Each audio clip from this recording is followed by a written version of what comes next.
All right, welcome back to the channel. I'm here with Obese Corgi, a supporter of the podcast and the channel, and we are going to be doing a shadow game today. So from what I remember, last night you played in one of the Edison online locals and you made it to second place against Dominic Roberts. It was Black Wings versus Hero Frogs. And yeah, you were coming from the losers bracket. Your only loss in the double elimination bracket was because you went to get food and you didn't come for the round when Dom was trying to play you.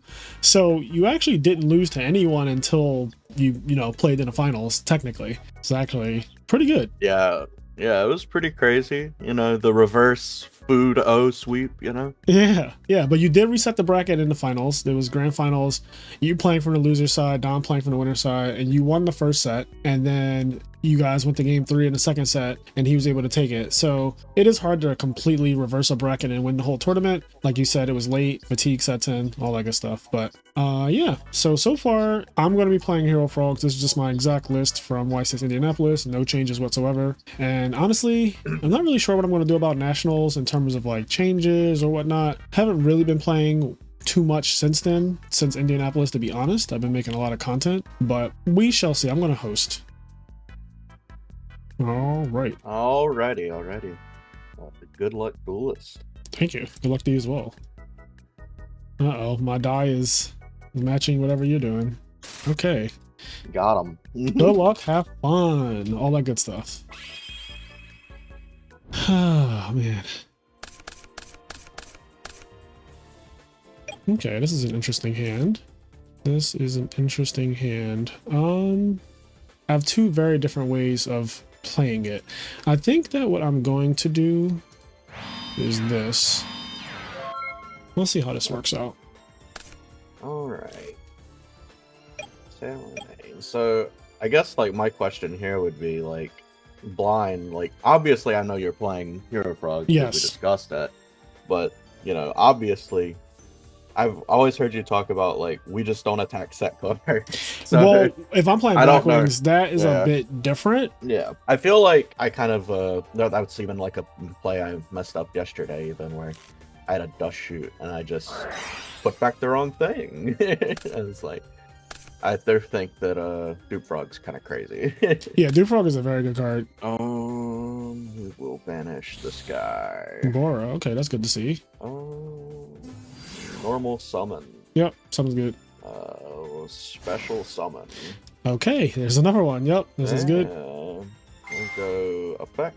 Yep. Pump this guy. And get in there. Alright. So, first off, I take 17. So let's do that first. Yeah, dupe anxiety is like crazy for me anytime I play against just a deck blind. Yeah. But I do think that even though the deck's becoming a little more popular, especially now with the substitute reprint came out, I just don't play against the deck at events very often. So it's like 9 times out of 10, it's just like a Raikou or a hamster or something. Yeah, most set monsters, I always just assume that it's that. Okay, set 2 back row. We will go.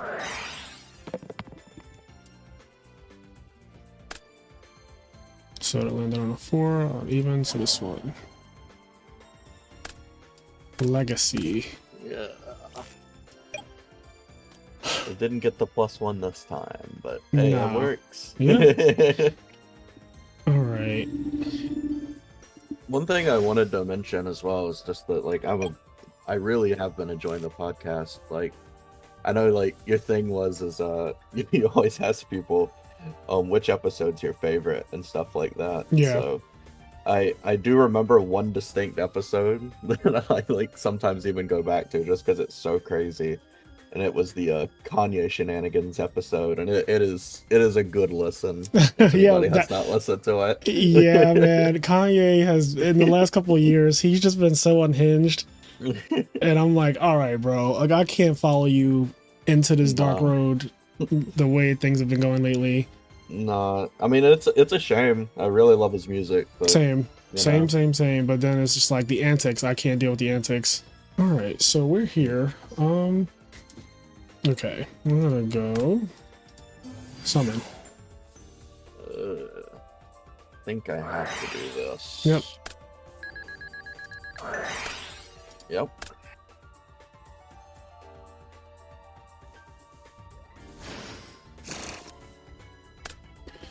Okay, summon that guy out. Now I think here, let's see, we have some choices to make. So I will get rid of the Sirocco. Oh, the Sirocco, my bad. Yeah. Sorry.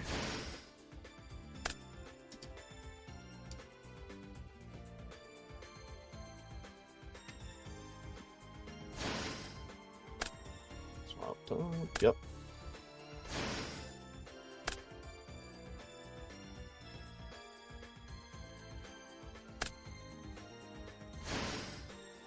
So what made you decide to start a podcast, actually? So during the pandemic, because I'm an accountant, I worked from home during that time, and I had so much more free time after doing my job like every day.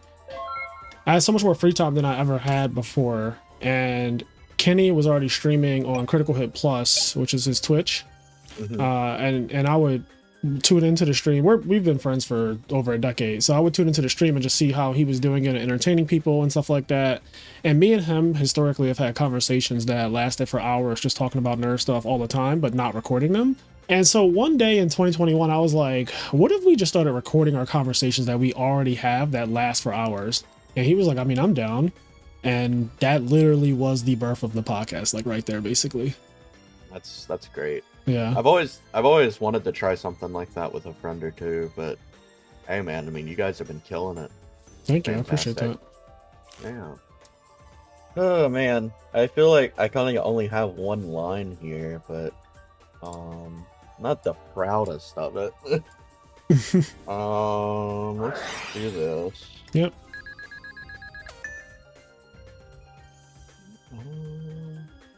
Thinking on the target, actually. I didn't even think I'd get this far into my gymnastics of it. I could do that. I don't think I want to make like a Goyo and take your guy. That doesn't sound right. It's like, obviously you're never getting this back. Yeah.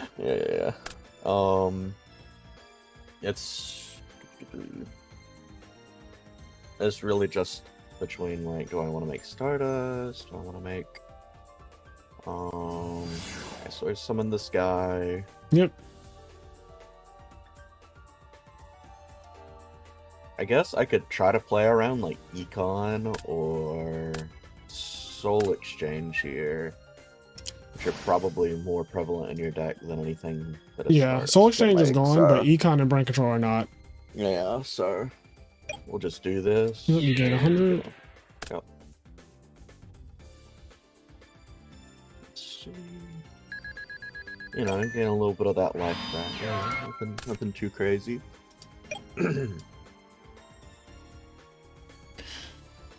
Because in my mind, you already have Treeborn access, so it's like top deck Kaios or something kind of clears the board anyway. So yeah, let us play around the most amount of things.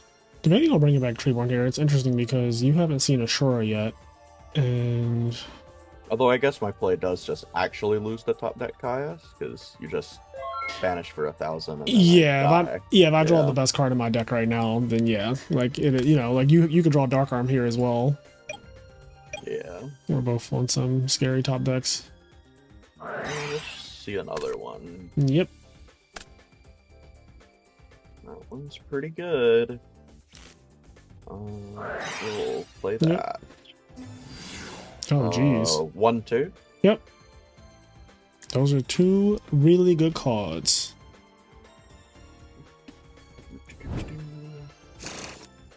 Add this guy. Special this guy.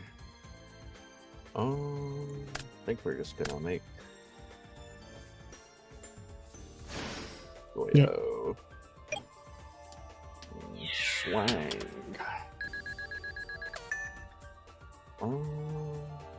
Do I want to play around Gores, I guess is the question. As you go Gores, you can kill the Thought Ruler, crash the Goyo. And I don't really think I have the option, like, so we'll just swing. Alright, I will drop them. My favorite token. Yes, sir. Alright. The creepy alien token. Yeah, I don't know what this thing actually is, but I think it's from like an Arcana Force card, actually. Okay. So my deck is high-key not cooperating, but that is fine. So yeah, we're just gonna trade both monsters. Okay. Trade for both of these. And I know you have Vayu. Draw.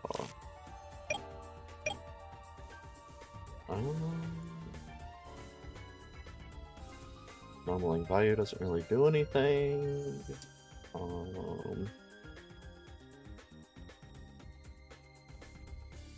Once again, setting just loses the game if you draw Caius. Miracle Fusion doesn't win the game. Don't have hero access. I'm just trying to think about the things that I actively lose to because my life's so low. I think it's mainly Caius.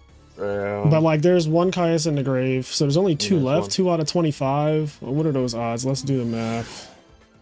2 out of 25. So I have a 8% chance to draw Caius, which is not... So basically 92% chance to draw anything else. Okay. Yeah. That is also awful.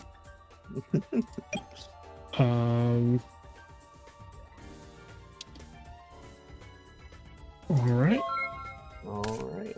Draw a monster. Alright. That should be it. Yep. Alright, I am dead. I had many turns to draw a card, and it was just like, absolutely not. Yeah, it's definitely one of the parts of the format that just feels really bad. It's like, and Modern, because I play a lot of Modern still, it just feels like one card will just get you there a lot of the time, but in a format like Edison, well, old Yu-Gi-Oh! In general, it's like, because it's so back and forth, sometimes like it just takes forever to actually get anywhere. Yep, I agree. I tend to agree that game for me was, I had Double Miracle in my hand, and I play more heroes than most people do, but obviously Yu-Gi-Oh! Doesn't care about any of that. It's just like, I'm going to give you this hand and you're going to have to deal with it. I'm a little uncertain on how I'm actually supposed to be siding in this matchup, but this is kind of what was working for me yesterday, so I'm going to go with that. Yeah, I was about to say, you did take a full set off of Dom when I watched, so...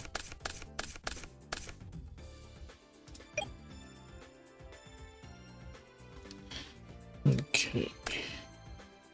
Yerp. Rhoda is good. No Ash Blossom in this format. Yeah, thank God. Thank God. Yeah. So, have you ever thought about diving more back into Tengu? I know you were playing it and uploading a lot back whenever the 3v3 was coming up, but you ever thought about like actually making more Tengu content? Or... Yeah, I was planning to do something with Luke Feeney following War League because he recently won War League with his team, and he was one of the players. I think he had like one of the best records in the entire War League. He went 10-0 with Tengu plants, so I was thinking about doing something with him there when we talked about it. But and there's all kinds of stats that came out for Tengu format stuff, but for me, I find my biggest problem with Tengu format right now is just that like I don't think that the format is actually that much different from what it was in 2011. Like there are a lot of decks in the format in theory, but the best decks are just exactly what we already knew they were. And whereas Edison looks nothing like 2010, like Hero Frogs didn't exist, right? Like the fairy wasn't a real deck at all. Fairies didn't exist, like Norlaris didn't exist, the Dragon decks that like Dragon Turbo and stuff like that, even the Trap Dragons. A lot of the decks in Edison right now that are the best decks just did not exist at all. Amaryllis, right? Like that wasn't a thing. Whereas when I go back to Tengu format, I see the decks that have emerged since 2011, and it's like they are ass. Like they are so bad. And like people like playing them, and I understand that, and I get that, but they are so bad compared to like the decks that Edison has since it actually happened. No, that's completely fair. I feel like the one true innovation, I guess, is probably like the Catsif deck. But yep, I like that deck. That's one of the few decks that I think is actually like decent. It performed terrible in War League, which I was surprised about. I don't really know how good the players who were using it were, but it did not do. My expectation was that it would be like top 5, and it just wasn't even close. So Yeah. but It fell Tengu off pretty rough, yeah. Tengu was the like basically the best deck, right? Like the win rate of that deck is extremely high, and also it was used a lot.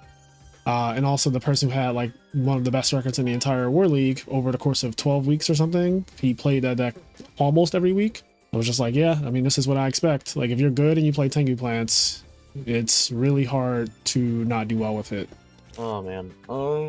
I think ultimately, if Konami decides to support the format, that will bring a lot more attention to it, because when they announced the 3v3, I was like, oh, this is perfect, I can do some Tengu content.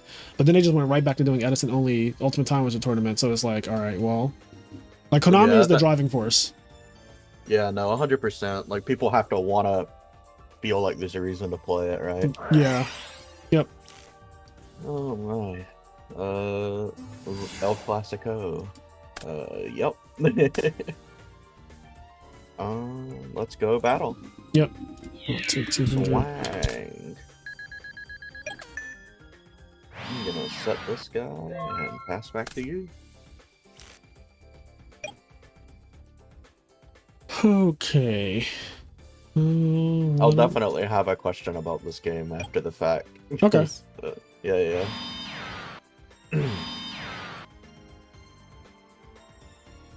Actually, I'm not gonna set this. You're good. Frost and my main. My word. Well, let's see what it is. My boy Duke. Think on damage. Yep. We already have Treeborn access, so it's like, yeah, we'll just get rid of it. Keep the boy off the field. I understand. Pass the turn.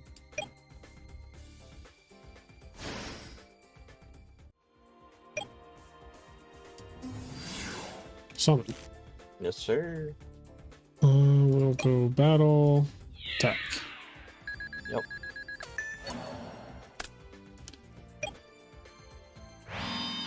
The Menace Frog.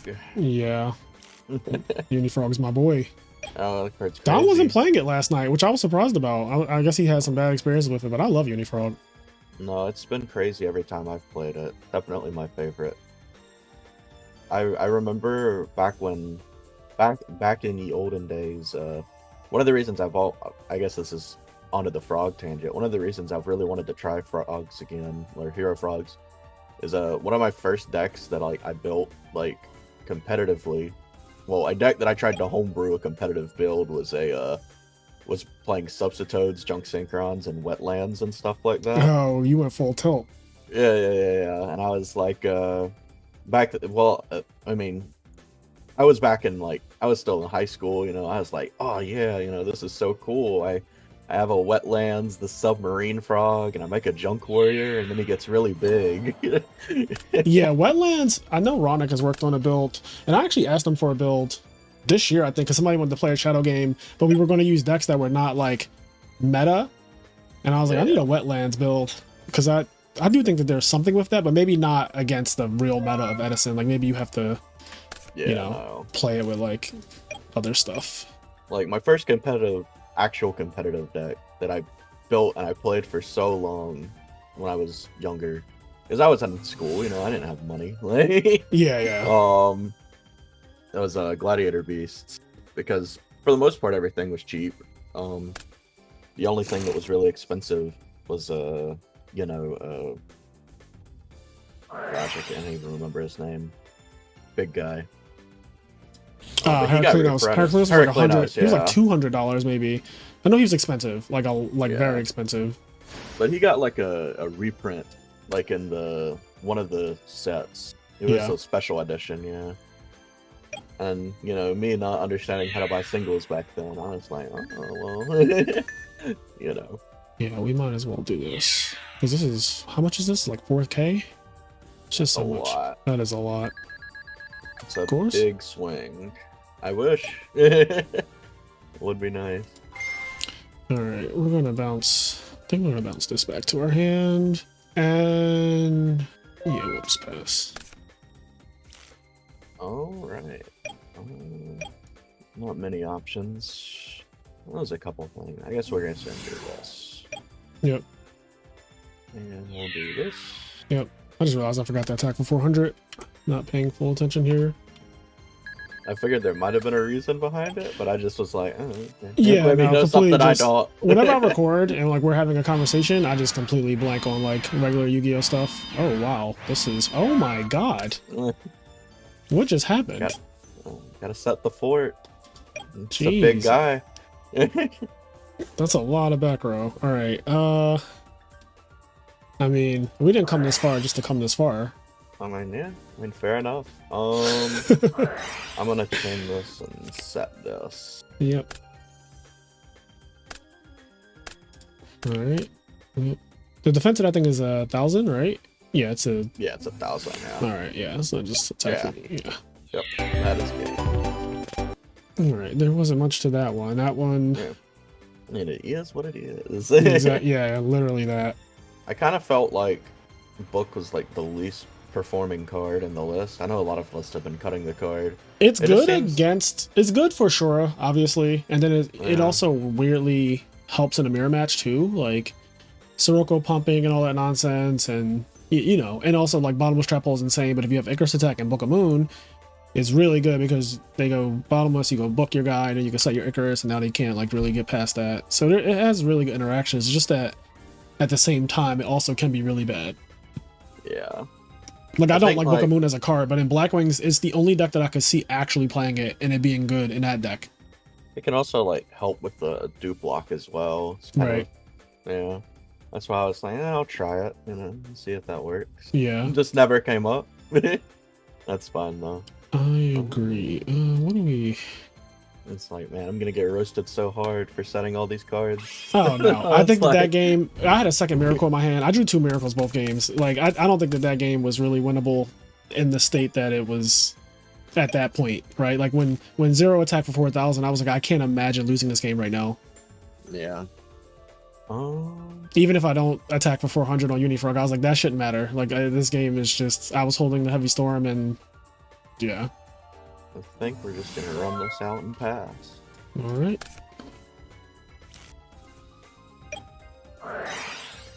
Yep. Rota is good. Okay, what are we searching? What are we searching? Let's get this guy. Alright, so Shura with no back row whatsoever is definitely like low-key, high-key Kalut here, so... Kalut vibes. Kalut vibes for sure. Yeah, I'm afraid. I'm a coward. I'm a coward. I am afraid. I'm not afraid to admit it. Afraid. Yep. The Shura just out there, I'm like, there's not a single trap? Like, that is... Alright, battle phase? Yep. Oh, swang. Yes, sir.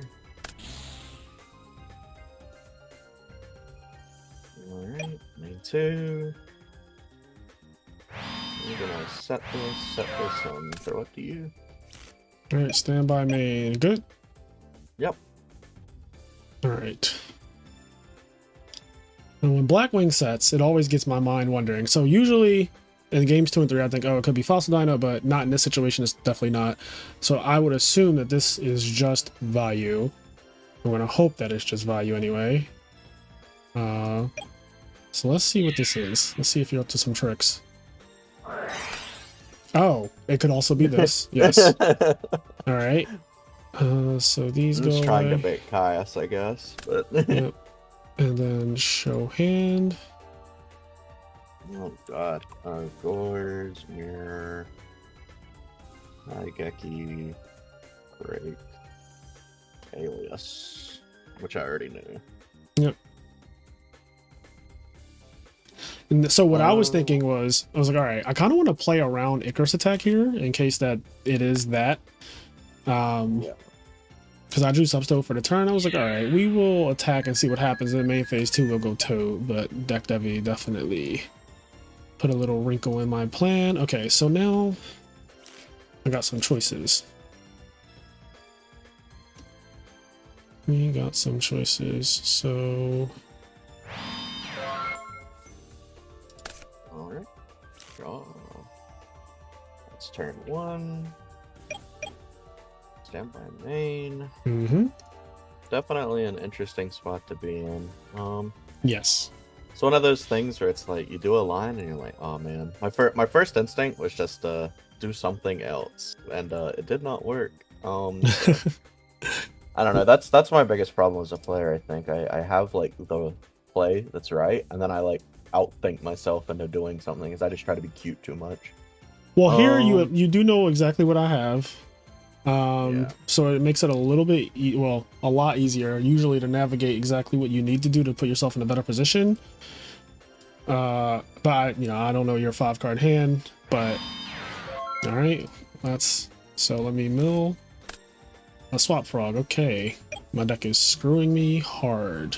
Let's see here. I guess we'll just attack.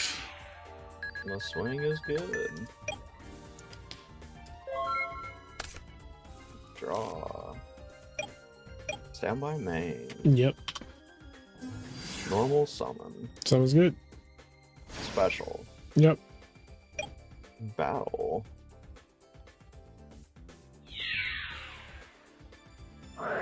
Yep. All right. 3 docks. Yeah. We're gonna bring down the boy. There he is. Gonna banish this guy. And yeah. Oh, that's one you get to keep. Yep, I get to finally keep a card. All right.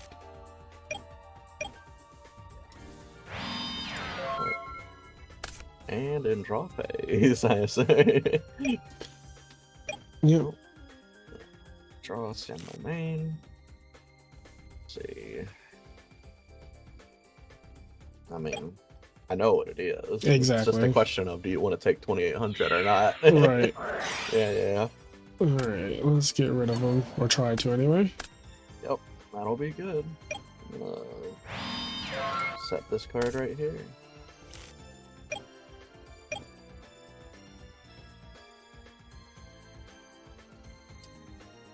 And Dark Arm is just such a silly card. That was the best boss monster in the format. That card is insane. Yeah. That card is insane. In the membrane. Yep. Let's see, one more. Let's try for this guy. Yep. I was like, at some point, these blizzards have to start dropping. Yeah. I think we just... I know Alias and Gore still. Yep. Let's say, what would be like... I guess like it could be another Reikeki Break. Or a Wing Blast or something. If that were the case... That doesn't play around Gorse though, so that's why I'm like, I'm actually wondering what your back row is. Because that's been there for a minute. What haven't I done? I guess I haven't given you anything to pulling the rug. So it could be that. Yeah, that's why I'm like... I mean, yeah, you get to do the cute trick. Oh, it was pulling the rug. Okay. I was like, I don't think I've given you an opportunity to pulling the rug this game. Oh wait, that is not my guy. That ain't him. I have one token, and it has to be him every time. This is my favorite token. I want this in real life. I don't even know if that's printed in real life. Yeah, me either. Oh no, I mean, not the graveyard view. Yeah, sometimes you just gotta view to just a little check. Alright, so there's been that Kalut that I thought you had since turn 1, so that likely hasn't changed. And we haven't seen any Kaluts. And you're also, I mean, you've seen 3 traps, but like, Blackwings play a lot of traps. So I just have to assume this hand is very monster heavy. Kalut is a monster. It is a monster and it is a trap. And so far in this game, you haven't had an opportunity to really use a Kalut either. It's kind of the same thing with the pulling a rug read.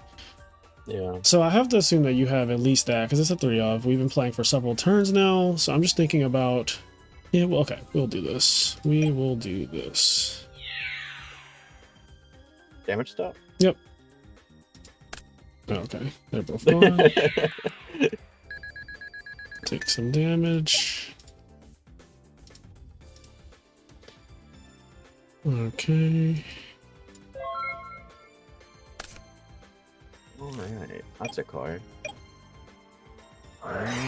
Bail me out. Yeah, that is quite the card. Can I get a Wall Street bailout? Can I get a little Papa? Well, that's not very, you know. Oh man, that's pretty funny. Peak irony, honestly. Let's just do this move right here. Oh, deck. YGO is such a great game. Oh, it's amazing. Oh, there it is. I was talking about this thing. Yeah. Hasn't really had a chance to be useful this game, unfortunately, but you know. Yep. But he got rid of Gores, which is something. Set this guy and throw it back to you.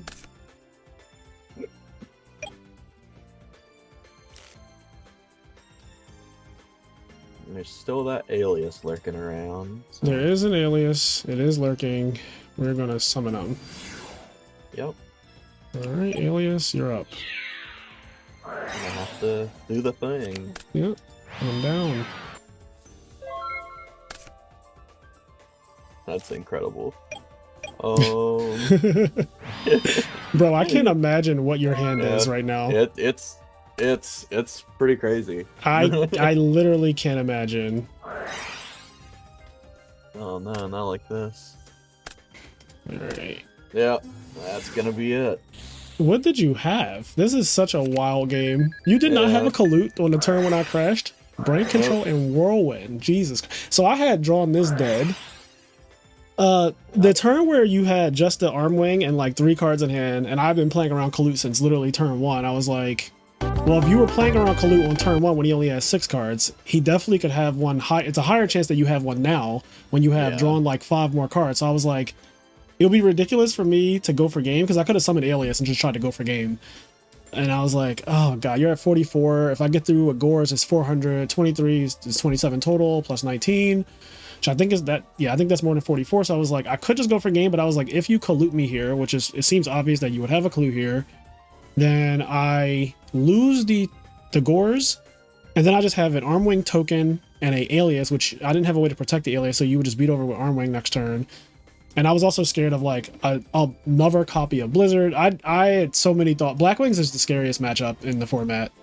Yeah, like just game out of nowhere sometimes, yeah? Yeah, you just convince yourself that like they have the world, and a lot of times they just do. I am sharing my screen right now, so you should be able to see, because I wanted to watch the replay together. Yeah. Let me know when you can see it. Yeah, I can see it now. Okay, so this is game 1. So I open up. So talk about what was going on in my mind. Game 1, I open up 1-for-1 with Dupe Frog and Regeki Break, Kai, Soul Exchange Miracle. This hand is actually just, it's fine. It's not a great hand, but it's also not a bad hand either, because I do have Treeborn access in different ways. So my thought process was I could go 1-for-1 turn 1, discard Dupe Frog, get swap, get sub, summon swap, send Treeborn, bounce, and pass, and then just have next turn Caius. But I was like, I don't really think I want to do that, because at the end of the day, like setting Dupe Frog usually and Regeki Break, because I don't have Treeborn, so I'm not blocking anything by putting this down. But I was like, I should be safe to just do this, and like nothing bad should happen to me by doing this play, and I'll get Treeborn access if you push it too far. So that was my thought process. And worst come to worst, I can just tribute this for Caius, or I can Soul Exchange Caius, depending on what happens. So you go Allure, you go 3700, which is like really good.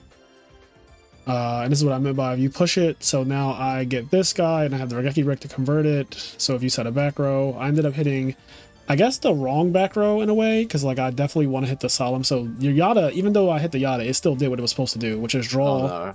Yeah, it like got crazy value. Yeah, it did, because if I hit this, my next turn is actually fucking insane. Like if I hit this I'm Solemn, super cooked. Yeah, I think you lose the game if I hit, if this 50-50 goes through and I hit this card, I think you just lose. Because next turn it's like bring back Treeborn, Caius your board, so you have no level 4 in the graveyard, attack over the Sirocco, or I could Caius Deborah and then Soul Exchange and then 1-for-1. Like there's so many things that could happen from just me hitting that Solemn Judgment. So here I Soul Exchange. I give rid of Sirocco because I say if you have a Blizzard, obviously it doesn't make sense to get rid of Bora. You're just going to bring it back. And that's exactly what happens here because you do have a Blizzard. So I go into a sub-lock. And you have Brain Control plus Blizzard, but it's not like the craziest play here. It's like, you know, I would do exactly what you're doing here. Your options are like make Armory Arm, which is a kind of ass, or make a 8-star. So yeah, this all I agree with. I draw Gores, which is awkward because it's like, do I bring back Treeborn here, or do I not bring it back? And then he thinks about Gores, and then my thought process was like, if I don't bring it back, sure, you'll think about Gores, but against Blackwings, it's a little bit trickier when they don't bring back Treeborn because it could also mean that they're just scared of Shora, right? So that was kind of like my logic there. And you go Whirlwind Blizzard, which I did not need that to happen. Which even here, I was even thinking about it. I was like, you could have Yeah, it. you No, did. it's like, so I draw the second Miracle Fusion, and I'm like, oh yeah.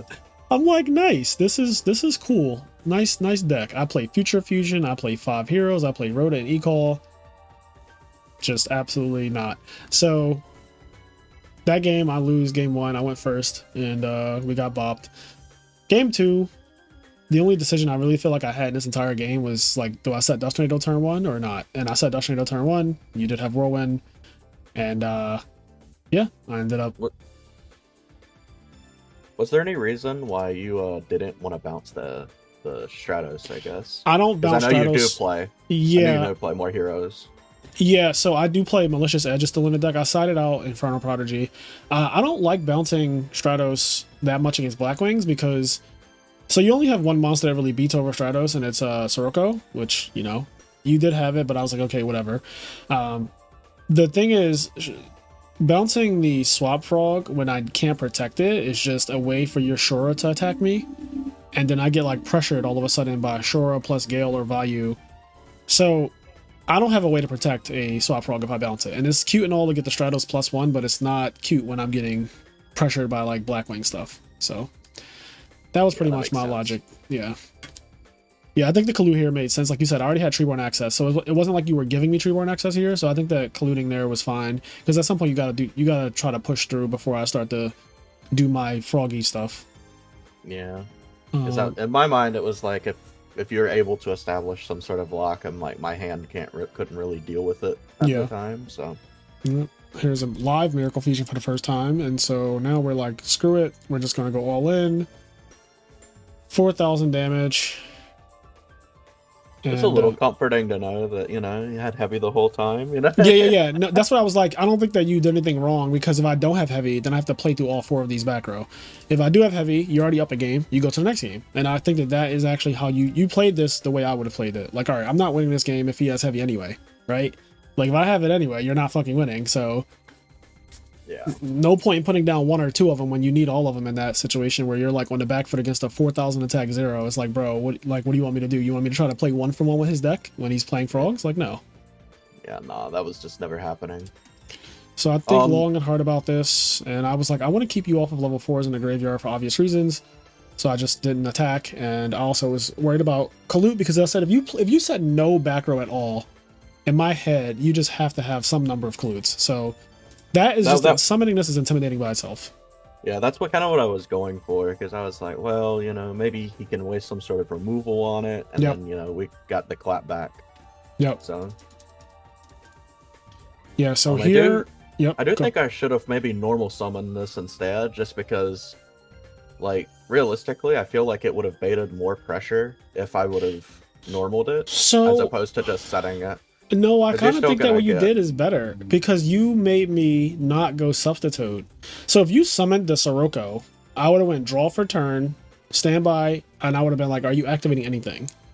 Because Sirocco blatantly on the field screams a different thing, right, in the games 2 and 3. So you setting it made me think of Vayu, it made me think of Falsadina, but I was like, Falsadina is not real. I didn't really think of Sirocco in deck Devi, to be honest. I just did not even, it didn't really cross my mind as like, oh, that's what he has, because I'm like, did he really just T-set exactly that? But that is exactly what you did. And this isn't bad. I don't have Treeborn access, so this is the best time to get a deck devy off, right? Like this deck devy was insane. But it's just like, if you summoned that Sirocco, I promise you would have had to activate it in draw phase if you do that. In which case it doesn't matter, right? Because if you're gonna activate it in draw phase, like, So and then stuff like the Alias comes down, and like it's more pressure earlier, and my hand can't really deal with either Alias or Stratos either. Exactly. If you summon a Sirocco, my brain would have been thinking deck devy, and then I would have summoned Alias for sure at that point. Or like I would have waited till you draw, because you have to draw phase, otherwise I'm going to summon a substitute, and then I get my Treeborn access, and it's like, well, what was the point of the deck devy then? So you have to do it on draw phase, then I go summon Alias, then I attack you for 37, and all of a sudden I have 3,700 damage in, and a Mirror Force and a Raigeki Break. That's hard to deal with.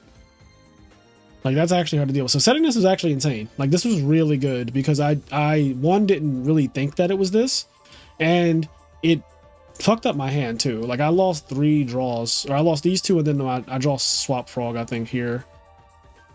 Yeah, I think it was Swap, yeah. Yeah. Luckily for me, your hand isn't too crazy either. Like, Stratos is actually just walling off your entire hand, so that's, like, really good for me. You draw a thing, I'm like, all right, well, obviously I have to Mirror Force, and I look at your graveyard, I'm like, yeah, you have Dark Armed. I'm holding the Raigeki Break and just praying that this isn't Solemn Judgment. Yeah, Judgment's been weird. I know a lot of people have been cutting it from, like, Vayu. And I'm not sure how I feel about it in this deck even, because life just does feel really important whenever you're playing against like average to good players in this format, and it just feels like whenever it's misused, you're just doming yourself for like no reason. Yeah. So I figured you had Gores here too, and I was just like, well, man, if he's got it, I mean, I can't really do much about it. Yeah, because you knew from the Dusher that had Gores, but you were thinking that maybe this is a Raigeki Break or something. So it's like, yeah. Because that was the last turn, and I just didn't see it, so I draw this dead. This doesn't happen often, because I play this guy, but I happen to see all of my heroes, every single one of them, so that was interesting, but, yeah. So I draw the dead E-Call, but I'm like, all right, we could go for game. This is the turn where I could have gone for game, but I just do not think that is correct, especially if turn 1 I was thinking of Kalut. For me to wait 3 or 4 more turns later and then say, oh, it's not Kalut all of a sudden when you haven't ever had an opportunity to use Kalut prior is just bad play. Like, if you, in a duel, the way it should work is that if you have a read on something and there's been no information to make you change that read, which there wasn't, then you should stick to your guns. Like, if you've been playing around something or playing into something or whatever, like, you should continue to do that line, because if you're just switching every turn based on just the way you feel without really making an educated decision on it, it's just like, that's not really playing well. So I had to tell myself, like, you know what, I could go for game, and it would have worked, but realistically, you just should have Kalut in your hand, mathematically, and also just by the way the game was played. Draw the Whirlwind, banish the Sirocco. Yep. Unfortunate. Yeah, so this Dyna's gonna get rid of Gores. And I finally get Treeborn access, but I'm like, this is terrible, because if, again, Shura happens, there's 1 in the grave. But I was like, if Shura, there's 2 Shuras gone. So if you see the 3rd Shura, odds are very low. But if you do see it, I'm kind of in a bad spot. Also, if you see another Blizzard, and there are 2 more of those. And even right here, like, I don't even want to deal with Habora, if I'm being honest. Like, I have the Alias, but again, I'm just afraid. Gotta stop that. Oh. Yeah, Alias, yep, gets booked. So yeah, this is where a book is kinda meh. Yeah. And I just draw this, and I'm like, all right, the only thing that I have to worry about here, technically, was like, if you have Icarus attack, you can Icarus both of these, but if I do this in draw phase, then I still can bring back Treeborn Frog and standby. I could set E-Call to my back row, and then I could tribute for Kai's and banish my own E-Call attack for game. So no matter what, here, I guarantee win, essentially, unless it's like Threatening Roar. Yeah, interesting duel for sure. Yeah, I don't think this game 3 that you did anything wrong. I think that after you deck devied me, we both just drew really weird, and like Gores just came down, and you did not have a Kalut, so it actually was able to do a lot. But yeah, the idea is like I kind of wanted to at least paint the picture that I did have it. So yeah, I mean, you did a good job of doing that, because turn 1 summoning Shura with no backer, I was like, all right, well, Like the deck plays 3 of it. They don't side any out. There's no reason to ever do that. So yeah, I mean, you did 2 mind gamey things, honestly. Setting the Sirocco with the deck Devi against the Stratos, because normally people set Sirocco and deck Devi. It's against my dupe block, right? It's against like an open, like when, you know, frogs just kind of have their open fielders doing their thing. But setting it against Stratos was really shocking to me, because I was like, I'm the one who I'm in the aggressive position right now, and I just did not expect that that's what it would be. I rolled out Dinah because it, you know, Dinah doesn't do shit. Yeah, but you then would never set Dinah there. yeah, it's like, what are you doing? Like, you're not at 100 life points. Like, why are you setting your Dinah there? But I thought, like, okay, it's value, and you know, he's gonna try to do something later on with that, but then it ended up being fucking deck Devi, and my hand was set up in a way where I had Ocean plus Substitute that I just drew, and yeah, I never even thought to shotgun. I would not shotgun Substitute there. I'll just attack and see what you do, because if you, depending on what you do, it makes my Substitute better. Like if you Icarus, well, you can't Icarus there, but if you have Icarus there, I clear your monster if it's value. And if it's just like a Deep Prison or Mirror Force or some shit like that, like that's also completely fine. I just go Substitute main phase 2. And if it's like Pull It a Rug, even better, because that doesn't do anything. So also if it's like Royal Oppression, at least I attack your monster first. So if I go Substitute main phase 2, Tribute Stratos, and you go Oppression, that's also fine. So yeah, those are all the thoughts that pretty much went through my head. Hindsight is always 20/20. But yeah, good shit, Obese Corgi. Also, yeah. That name, like, where did that name come from? Just before we go. All right, so it's actually the most lame story ever. So I didn't have a BattleNet account, and whenever Overwatch came out, all of my usernames are literally just like, oh, spur of the moment, plural noun like things, right? And gotcha. I literally was just like, I like dogs. I'm kind of big. I like corgis. And yeah, I just kind of typed it in, and I was like, oh, that's really good. Yeah. So I've been stuck with it since. Yeah, I like that name, Obese Corgi. Because yesterday I was like, somebody said something about, is Obese Corgi just not around? And I was like, I'm not really sure. But I was like, if the fat Corgi doesn't show up sooner or later, then we're going to just go on with the tournament. And then Dom was like, you know, even though his name blatantly has obese in it, you saying the fat Corgi is crazy. And we just started dying laughing about that. I was like, I'm sure that he's a good sport about it too. Like, he doesn't care. Oh no, it's got a certain type of energy with it. It does. You know? It does. Yo, that's exactly how I would describe it. There's a certain energy to that name. Right, but thank you so much for the game, and also because this is helping me playtest for nationals in theory too, because I'm going to be playing the same fucking deck at nationals. So yeah, this is helping me as well. But do you want to give any shout outs or anything like that before we go? Shout outs would have to be to my homies at my locals. Shout outs to them. My YouTube channel, it's Obese Corgi on YouTube. I haven't uploaded in a while, but I'm planning to return to it soon. Yep. Just kind of been working on my editing skills and what have you in my free time. And you know, once again, shout outs to IMNerdpodcast, putting out quality content and giving us the opportunity to learn from one of the goats, you know. Thank you. Oh, and shout outs Dallas Bailey. Yeah, shout out to Dallas always. All right, with that being said, guys, I hope you did enjoy this video, and we'll catch you in the next one. Peace.